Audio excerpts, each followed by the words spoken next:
I don't know all the things, and I have to be better at listening to people. I have to invest the time to learn things. Welcome to the Team Amplifier Podcast. I'm your host, Byron Summerdahl. Here you'll be inspired by industry leaders who build flourishing tech teams. Stay tuned and prepare to be amplified. 3, 2, 1. Today we're talking about making it easier to do the right thing. And I don't know if you're thinking maybe that's a no-brainer, but I'm telling you, you've got to get more intentional about making things straighter, making the path straighter, making it the pit not quite so deep that we're trying to fall into.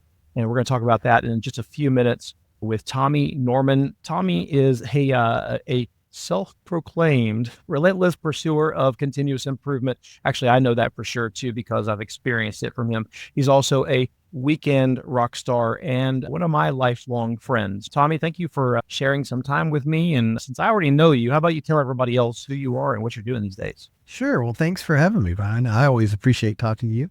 I can tolerate it for a little while, Tommy. Little, I'm good in small doses.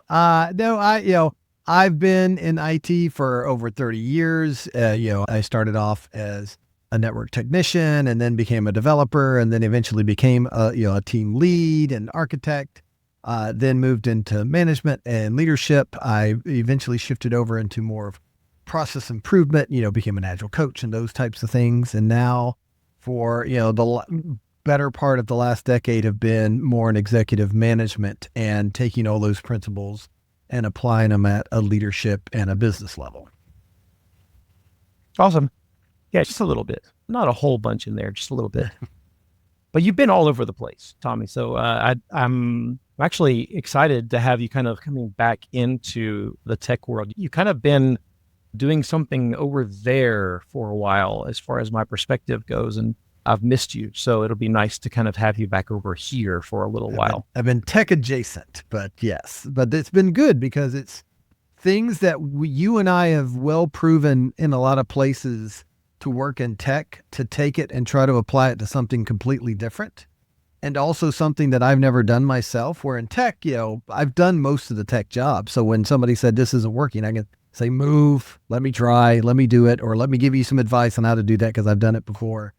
And trying to do that in a place where I can't do that, where I haven't done it before, it's a great challenge. Well, what have you been reading lately? What's something you've been reading that has made an impact on you? So something that, we're reading at work and has an impact, plus and minus, is, every job you're at has to do one of those assessments.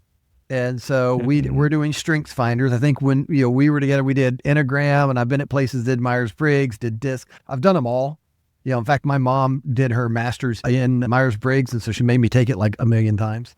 And I struggle with them because I think they're great to give you some views of yourself and maybe your partners, but sometimes you get blocked into, oh, you're a D, and that's how you're going to process this. It becomes too much of a stereotype or a template for how to deal with people. So there's good and bad things about it that every time I have to go through another one, I kind of like, I get this, but also let's be careful how we use it. So that's what we're going through right now.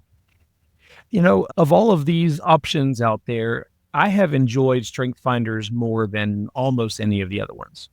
And I feel like it's got some distinction. It's a little bit different from the other ones. It's not quite so like psychological in nature. It's kind of there, but it's also it feels very empowering. And I mean, why not? Because it's something that's telling you all about all the ways that you're great, your strengths. Right. Well, and also how to balance it with a team and things like that. Like if you're all strong in one part and weak in another, maybe that shows where you need to hire for or invest some time in mentoring in. Yeah. So it's good for that. I hope you enjoy that. Let me know how it goes. So Tommy, I don't know if you can pull something out that I haven't heard of before, or maybe I just didn't know about it while it was happening, but it's time for confession time. Tell me about an embarrassing mistake that you made as a tech leader. I think what's been hard, and it's a line, as I said, I'm having to draw now, is that I came into this company and I don't do what the people that I'm, supervising and mentoring and helping do process improvement do. And it's how much do I need to know what you do to improve it? And it's been this thing that I've from my own, when I was in the seat where I was able to talk about everything that I was coaching on, I would say, oh, you can't, how could you coach me on something that you don't know how to do, that you've never done yourself? I'm a little bit of a jerk about it, to be honest. I got some great coaching from Bob Galen, who we sat down, we had this conversation, and he said, I'm going to coach you on how to be a better guitarist. And Bob Galen never touched guitar in his life. And, and I'm a pretty decent guitarist. And it was a fun exercise, and it was great, and it was timely because, yes, there are certain coaching stances you can't take. I can't be the hands-on expert because I've never done what you've done to do, but I can help with growth and stuff like that. And so it has made me have to stretch myself because I don't know all the things, and I have to be better at listening to people. I have to invest the time to learn things. And so I can't give you one specific one, but there's been a lot of fumbles where I thought, just knowing continuous improvement stuff was enough and I didn't need to know what people did, or that I was making assumptions that things that worked in other places would work here. That's what I've been struggling with and, dealing with. So some people probably have only experienced like agile, lean, those kinds of things in a software development context. I know plenty of other people that actually use Scrum and other things completely outside and have never actually used it in the software context. And I've known about that, but I've also felt like, okay, it's obvious, or not obvious, but it's like these concepts transcend the actual subject matter that you're working on. I mean, like the concept of fail fast, WIP limits, those things they should apply in any context. And I guess I hadn't thought about it that way, that you might actually have to adapt things a bit more beyond just getting somebody else to explain the technical side of something. Sure. It's like when you and I went to that training on Toyota Kata.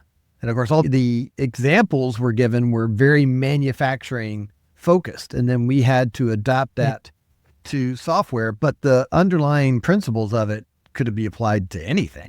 It was just the specifics we had to change. We're talking today about helping people to do the right thing, or making the right thing easy, or making it easy to do the right thing, to get the right phraseology. So what do we mean by this? To me, when we're talking in a business sense, it's value and values. So, how do I do the right thing in a business? You should keep your business afloat. I should make money. I should be financially responsible. But I can also make money in lots of different ways. I can go rob a bank and make lots of money, but that doesn't adhere to my values and the values of the, law. So there are plenty of ways to make money. So there's making money, but then there's doing it in a way that, is in line with your own integrity and your own personal values and the values that the company has. And so to me, the right thing is the balance of those two things. And when they are in balance, you are a successful company and you feel like you're proud of what you're doing. I really appreciate the distinction, because I think a lot of times it's hard for us.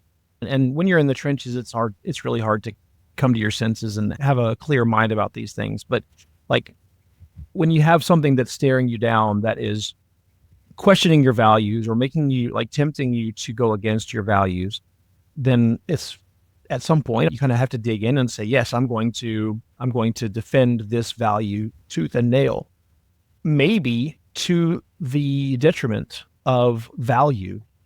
And it's super important to keep those in balance. But that kind of puts us then in the position of some financial responsibility as contributors, as managers, even though we don't manage the books, we don't manage the budget. So how do we deal with that? Because that's not my area, right? Sure. And it kind of depends on what your level is. When you are an individual contributor, this isn't anything you worry about. I'm just writing code and doing these. And then you become, maybe a manager, and maybe you now, or a team lead or a project manager, whatever it is, maybe you have oversight of the budget of the project you're on, but you don't really see it and then things. And you become a manager. Now I'm responsible for the expense of these people and the growth of these people and the expense of that. And how does that balance with, okay, are we spending too much money on that and we're not making enough money in sales? And now I'm a director and I have to deal with all these other departments and balancing that. And now I'm an executive and decisions I'm making now can reverberate, years later. So I think it's, at each level you have the slice of what you're looking at gets larger and larger and larger. And, to your point, there's a lot of things I can do to make money that are pretty shifty and not, adhering to most ethical values. And then there's things we can do that we think this is our value and we can do it and feel great about ourselves and we can run out of money in 6 months. And then, okay, that was great and I can sleep at night, but now I can't pay my mortgage. And so that, it is a balance of those two things. And it doesn't mean you compromise your values. Maybe sometimes it means that, but maybe they change, or maybe you have, some borders and some lines, here's a line that I'm willing to negotiate and here's the line I'm willing not to cross. And I won't cross this line for money. And sometimes that means you sacrifice money. But sometimes you're like, I'd rather shut my shop than do this. And, hopefully you don't get to that, but could be. So we've unpacked the concept of the right thing. It's either this thing adheres to or is in line with my values, or this thing is going to produce value for my company and help me to earn my paycheck, help my company to maintain employees, and continue working as a business. What do we mean by making it easy then? Well, you need to make those values and how you make value for your company galactically obvious to everyone. And everybody has values, and I've been through, multiples of these where we would reiterate our values. And I have mixed feelings about some of the ways we do that, because sometimes we're like, integrity. Well, what does that mean? Yeah. And exactly. My thing is, give me clear, actionable company values with clear examples of when we did that, when we held that true. And kind of the flip side of that, an exercise I now do if I'm doing a value, company value exercise with a company, I'll say, all right, how do we act out of that? We'll go through all that. And then I'll say, okay, what won't you do? What won't you do for money? What would make you walk away from a sale? What would make you walk away from something that could potentially earn you money? Because that's where it really comes in. Not how you act when everything's great. It's how you act when everything is, when it's not going great. That's what a clear value is. So being very clear about that. And then when you hire people, you hire for those values and you actually test them. So at the company I'm at, extreme customer service. We want you, when you call into our customer service, you get a live person within 30 seconds and they strive to solve your problem as fast as humanly possible in one call, not transferring you to a bunch of people, putting you on a bunch of whole things like that. That's what we strive for. And when we bring people in for screening, we do a little role playing. We give them a problem to solve, and the people act like some people are a problem client and things like that. And we try to see how long till you give up, because we need to press that as much as possible, because we want you to do everything within your power to, help the customer with that problem above and beyond. And so we screen for that. And then once you're hired, you're very much given examples of what those are. We record a lot of recordings. So when somebody says this is recorded for quality purposes, we have all of those and we actually use those. We bring them up as examples when you're training. And then when you actually get on the phones yourselves, we have a great program that I can tell it, hey, this person has these 3 people as their mentees, and this is their mentor. Find 3 calls that meet this criteria each week for them to review and assess. And then they sit down and go through a one-on-one with that person every couple of weeks to go over those calls and say, hey, maybe try this or maybe try that. I really liked what you did here, but see what, you had an opportunity to do this, maybe we didn't capitalize on it. And so it's constantly reinforced. So start with making sure it's clear, hire for it, embed it when they onboard, and then just keep embedding it through continuous improvement the whole time. So I'm hearing some really powerful guardrails in there in that process. And I'm sure it probably has to do with other things too. Like, you're the process guy. So you're providing them processes that kind of funnel them down a certain path. And I've always loved your pit of success thing. I don't know if that was something that you came up with years ago, or if you heard it from somebody else, but I've reused that thing so many times, just like helping people to fall into the pit of success. Tell me about some of the processes that you might set up that kind of funnel people down, really making it easy to do the right thing. Well, the ones we just went over are kind of the default ones that I think, and you can apply it to anything. I think moreover after that, and I know maybe I'm jumping ahead a little bit, is then it's really how you model it as a leader. It's not only just set up this process. So to me, and this title came from a longer sentence that, when some people say, what do you think leadership is? I'm like, well, my job is to provide just enough process for you to do your best work, and for me to create a culture and environment where doing the right thing is easy. That's the full statement. So the process part is I'm going to try to get away with as little as possible. And that's the lean part of me is, and constantly looking at that and seeing what it's doing and using metrics and those types of things. But then the other side of that, the culture part, this is not mine, but I love repeating it, is culture is the worst behavior you're willing to allow. You'll say, these are our values, and then you will act a completely different way, and you won't think it. You'll think you're acting in the right way. It's a very important thing, not only to have the process side of it, but have the modeling side of it as well. Yeah, it's a system. It has to all work together.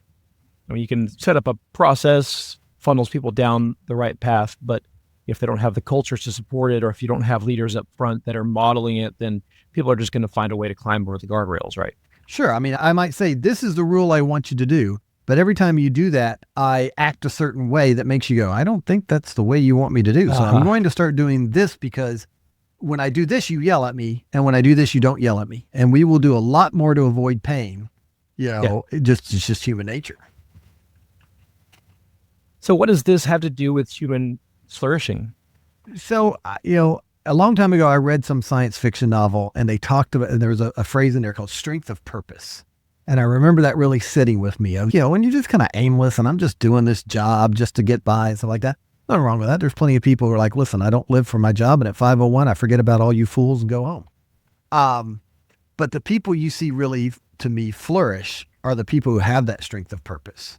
We've talked a lot about in the past of Daniel Pink, autonomy, mastery, and purpose being the three motivators for knowledge-based workers.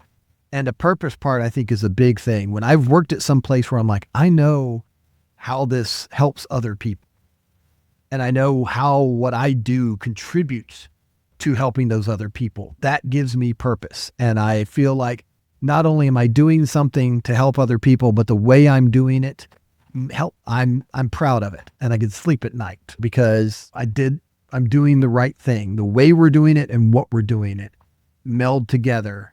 And that strength of purpose is what I think can make anybody flourish. Well, so also back to kind of what we were talking about before with value and values, if you are providing value to your company, then they are paying you a salary, which in a way, it liberates you to live the rest of your life. Well, once you do finally clock out, you get to especially flourish when you're off the clock. And so you actually get a paycheck. And I mean, if you stop getting a paycheck, you'll probably stop flourishing in a way. Sure. Or until you find a new one. And, but that is can't be underestimated, right? We can't. Sure.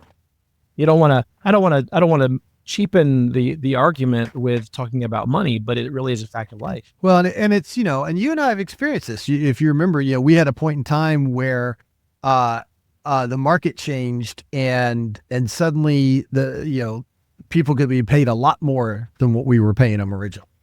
And we had to reevaluate things. And it wasn't about matching what other people were going to pay them, because we were still a better company. And I still 100% believe that at that time. But what it was is, okay, I could, and I think somebody even said this to us, I can tolerate working for a crappy company for this amount of money for 3 years because it's going to set me up and my family up. And so I'm like, all right, how much do I need to pay you for the values that we have to matter more to where that is? So I don't need to necessarily match a salary. Like I remember somebody said, hey, this other company offered me yeah, well, I'm going to make some numbers up, $10,000 more.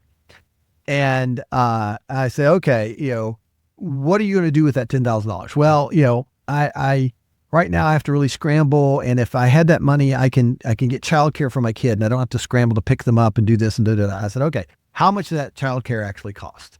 This amount of money. Okay. I will give you that raise. I can't afford, or good and everybody raises and we only make so much money and I can't eat into all my profit margin. Or like we said, I have now maybe made everybody happy, but we'd be out of business in 6 months. So let's do that. Let me bring that money in to make you feel comfortable with that to where you still can feel, comfortable working with us and at a place that I know you like better and like our values better. But, to be honest, somebody come in and offer me, 3 times what I'm making at a crappy place, sometimes those values like, I could maybe compromise that for a little bit.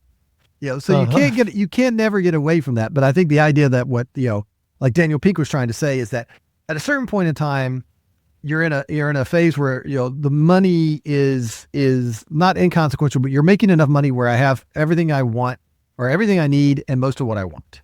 And so now if, here's a job that pays $20,000 less, but it's still enough money to, accommodate my lifestyle and that place has better values and I'm going to like working there better, I will make that decision to go there. Yeah.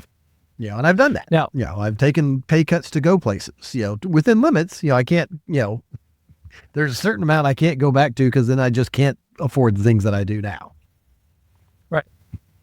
Now, assuming that the path that we as leaders are driving people down, we've set up these guardrails towards a goal down the road somewhere, assuming that down the road is a really, really good thing, something that if everybody could achieve it, they would be very proud of it. Lots of assumptions here, but I think that if that's the case, making it easy to do the right thing, making it easy to follow the path that we have set, allowing people to get to that goal of something really, really great, like the best built widget, the strongest piece of software, the best possible value that something could bring to somebody. I would say that you go home every day being pretty proud of what you've done.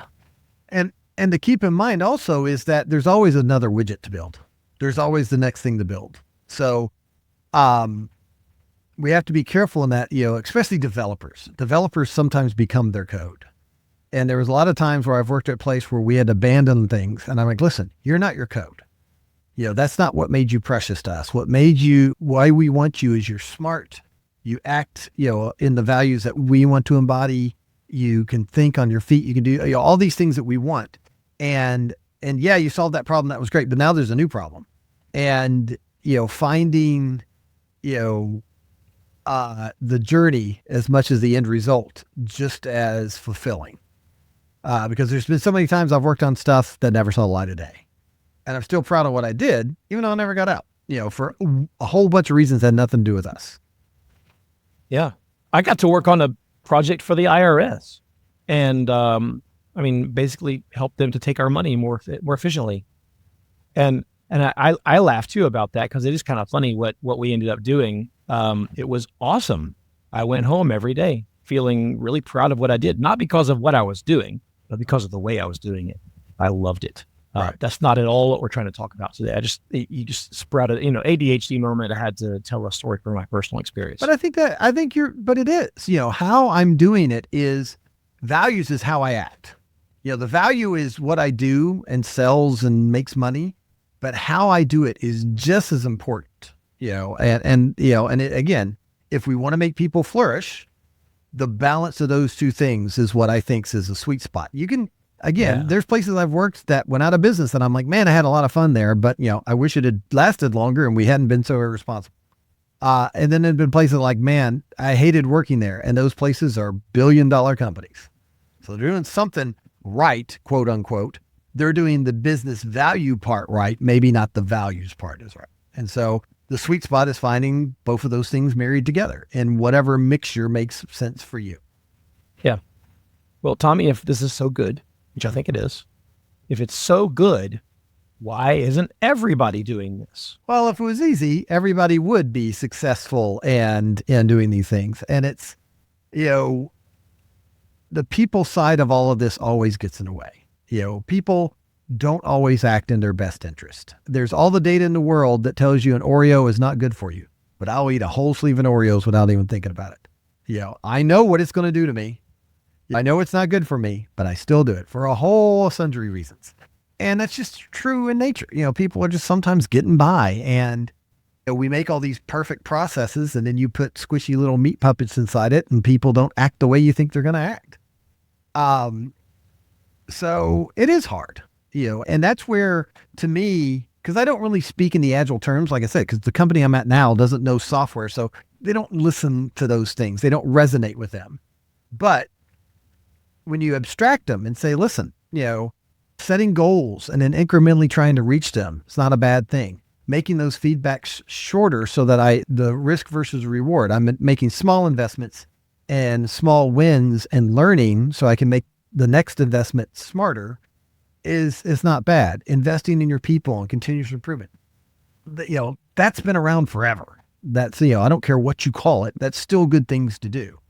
And we have to make space for that. And that's the big thing is I've seen so many leaders oblivious to what's going on in their company. And you're sitting there in the middle of it going, how do you not see this? And I think a lot of leaders, they don't give space for things to be questioned. And it makes it hard to speak truth to power. And they strive for manufactured harmony. So they put in things in places like, but new foosball in the break room. Okay. Pizza party. There's these manufactured things to make things look like they're going well. And they're focusing on the wrong things and they're not listening. And there's so many times I've sat down in a meeting and probably to my detriment spoken truth to power and been told I was wrong or, well, I don't see it that way, and it be ignored. And I'm like, okay, you obviously don't want to know. And so my purpose starts to get shredded a little bit. How I do things, I don't feel good doing the things I'm doing because I'm going against my nature. And that's a really hard place to be. But that's where probably most people are. One of the first points that you mentioned is I'm going to theorize that is probably the majority of everybody, which is they're just not even thinking about it. It's not on their radar. Maybe they even trust too much. Like they just hire a bunch of good people and they just kind of say, okay, go do your thing. And then we'll see the widgets on the other side. And maybe they haven't learned those hard lessons yet. Well, and it's also, I don't even remember this. Remember we sent out a survey to all of our team members about things that would improve. And we saw this weird trend of people saying they wanted lunches. And people not only said they wanted lunches, but they wanted McDonald's. Like it came up enough to where it was like a trend, like, really? That's the thing you want? And it reminded me of, I think Henry Ford said, if I had asked my customers what they wanted, I would have made a better horse. Sometimes people don't know what they want. Sometimes they do and sometimes they don't. So it's not only enough to just go and say, hey, I'm going to ask everybody what they want, but you have to read between the lines. You have to, okay, why did you want that? What was it about food? Is it you just don't want to worry about that? It's a big, and it's hard. Like you have to really think, and it's, and you have to dig and you have to give space. You have to be willing to listen to something you're doing wrong. I remember when we laid some people off and I was talking to some people at lunch and they, and they kind of questioned, what do you do here? You make a big salary and we just laid a bunch of people off that I knew what they did. And I don't know why you're still here. And I said, that's a valid question. Let's talk through it. Here's what I do. And you don't see it in the day to day, but I think it's very important. I see that with Scrum Masters a lot. What do you do? And a Scrum Master is like a great bass player. A great bass player, you never recognize it. Name a famous bass player. There's only a handful that you name, but you sure recognize when they don't do their job. When it's a train wreck. Or if they're not there. Yeah, if they're not there. So it's a thing where, but it's okay to be questioned. And that's where I've had so many arguments. You and I have had so many arguments where I will argue like I think I'm right, but then I have to then stop and listen like I think I'm wrong. And there's been times where I know I'm clinging to something, and a friend of mine had said, listen, let's take 30 minutes and I just want you to pretend that there's $1 million if you help me get this this way. So spend as much time as you think, because you already came in thinking biased that you didn't think it was going to work. And so you're arguing against it. I want you to take that same energy and just for 30 minutes, suspend that disbelief and be on my side for 30 minutes. And it really helped me. I will argue something up very vehemently, but then when I hit that point, I do feel like, oh, I'll let it go. Like I'll turn on a dime, and it will be like, I'm building up. Oh, you know what? I see you're right. Or I see that I'm holding on to something and I don't know why I'm holding on to it anymore. So I think as a leader, you have to demo that. You have to show that, hey, yeah, you can bring that to me.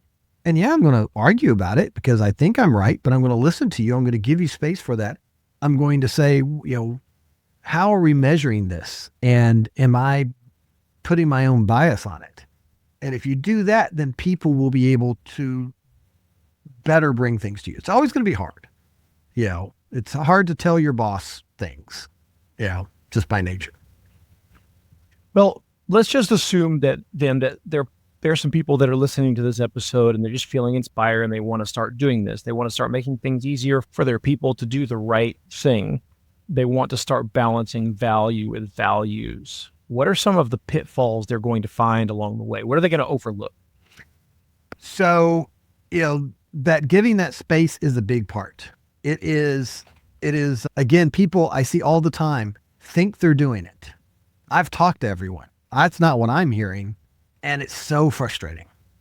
And I've also been that person where it's been said to that I don't know what's going on in a leadership position.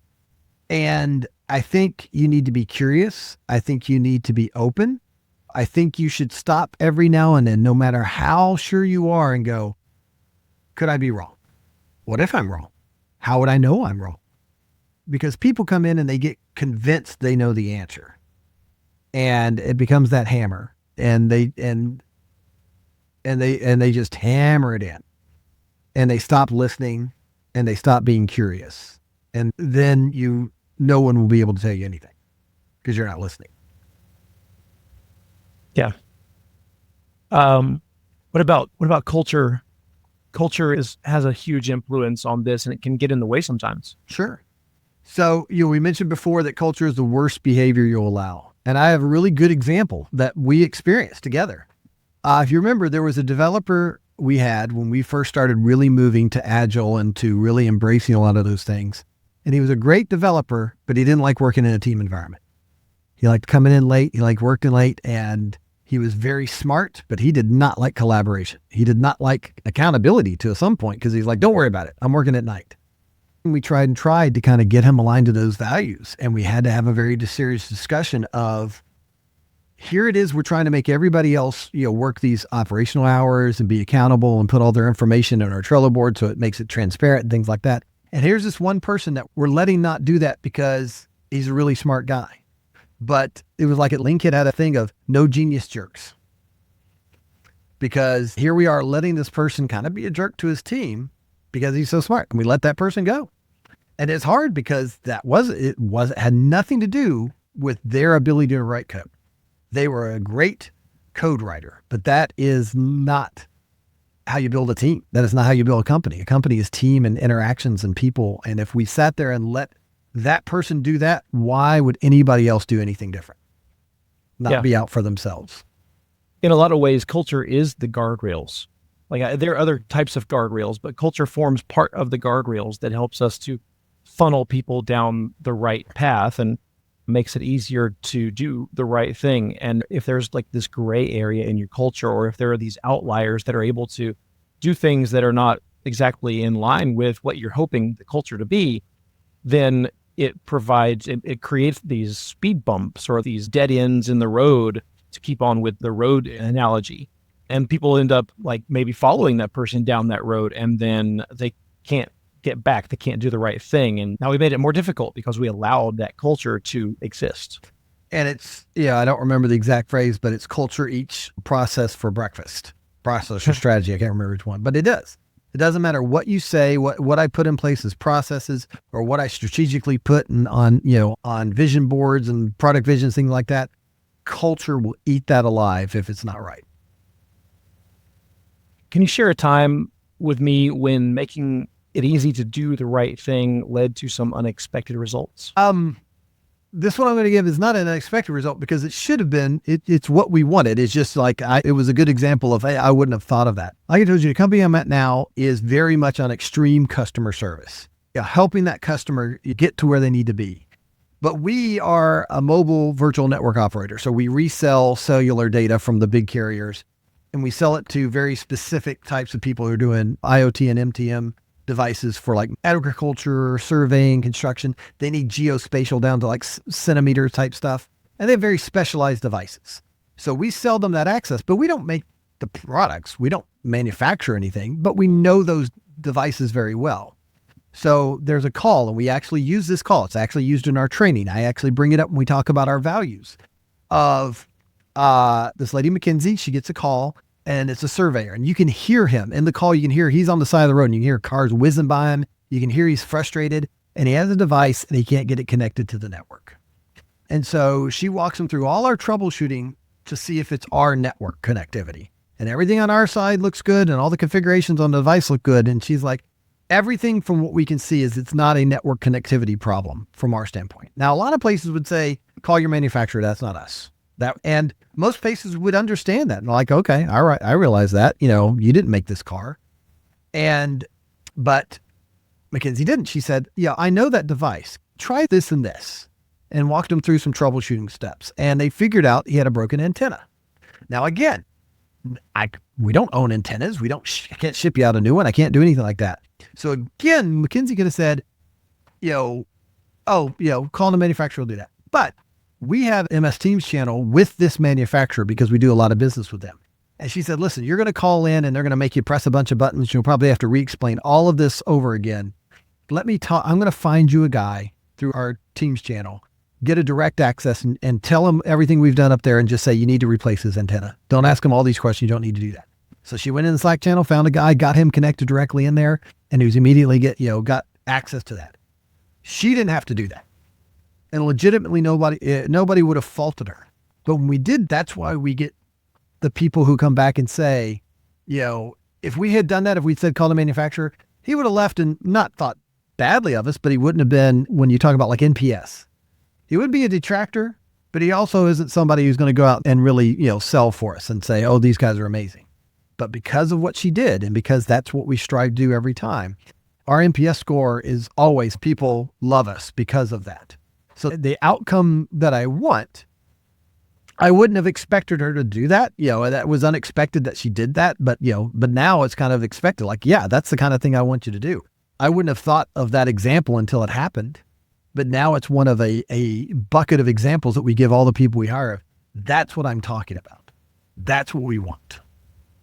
But McKinsey broke the rules, right? She spent more time on that caller, and maybe took the time away from other callers, and she spent more time from her salary on that one person. And didn't that cause an anomaly in the TPS reports? Absolutely. So that's her showing our values.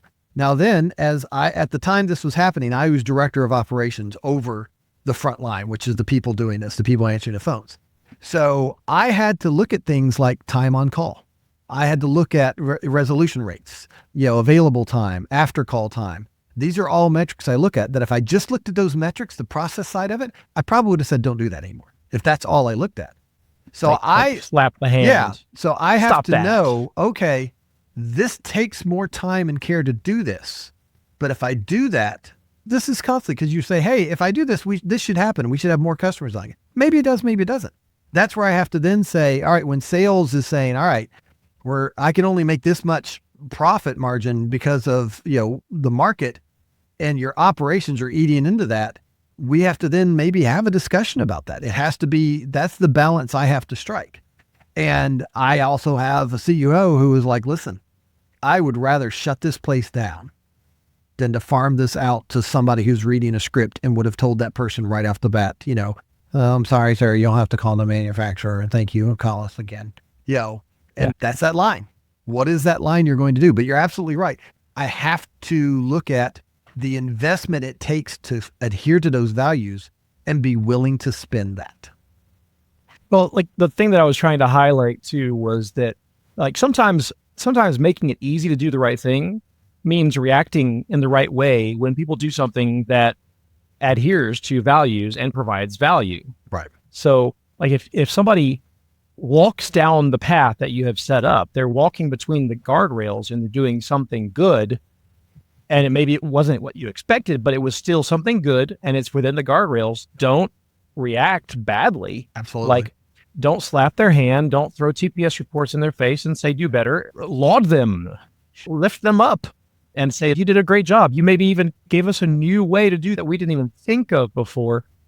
And if you don't do things like that, and if you do the exact opposite, then you've made it easy to do the wrong thing now, because now, if you punish people for doing something, people learn, like you said before, and they decide to do it an easier way that has less friction. And then you end up with a worse product. Sure. And that's where, I try to make those guardrails as wide as possible, that I don't want to restrict you. I want to make it very wide as possible. They are there for a reason. And then also at a certain point, use your brain. Be a human, be a human person. And I'll tell my team, listen, you're going to screw up. The only time a screw up is bad is when you keep doing the same thing over and over again because you didn't learn from it. So, and I didn't consider that a screw up. But you're right. It tilted metrics in a way that typically a support operations person would have said, ooh, that's bad. It's going the other way. And we do have to look at that because there are some times where we chat a lot with our customers are very chatty. But we're like, do I want to get away from that? Will that now make us just like everybody else? There's no reason to come to us. So it's a constant thing we're having to evaluate. And being open to constantly evaluate is that part of listening to, well, maybe, is this right? Questioning it constantly. Yeah. So, Tommy, if there's one thing that tech leaders should do tomorrow to start promoting team flourishing, what would it be? Give us something practical that we can sink our teeth into. So like what we just talked about is, take whatever values you have right now and give them a hard look. Are they just fluff on your website, or do they mean something? Take each value and come up with 3 examples, of each one where you guys did that. And then maybe find some ones where you didn't, and what were the repercussions of that? And also have the counterbalance of that. This is how we'll act, but this is how we will never act. We will never do this. And then live up to them. And then sometimes you have to be careful in that. Sometimes your company changes. I've been through buyouts or new leadership coming in, and it changes. And people say, this is still who we are. And you go, no, we're not. We're this. And it's okay that we're this. But don't say this and try to do this at the same time, because that can treat, conflict, and it dilutes the purpose. And that would, really, it makes it hard to work there. So that would be the thing. Concrete, good, actionable, and measurable values. Awesome. Tommy, how can people connect with you? I'm on LinkedIn. Tommy Norman on LinkedIn is the best way to kind of connect with me at the moment. You can always, get me on there and send me a message. And I've got plenty of things on O'Reilly Learning Online. You and I are both authors and have a lot of videos on there. So if you have a subscription to O'Reilly or what used to be called Safari Books, I've got a crap load of instructional videos on there and live videos I'm doing all the time. Awesome. Well, Tommy, thanks again for giving me some time and blessing us with some of your wisdom. It's been great. I appreciate you having me. Thanks so much, Byron. This has been another episode of the Team Amplifier podcast. Thanks for joining us. Now, get out there and be a team amplifier.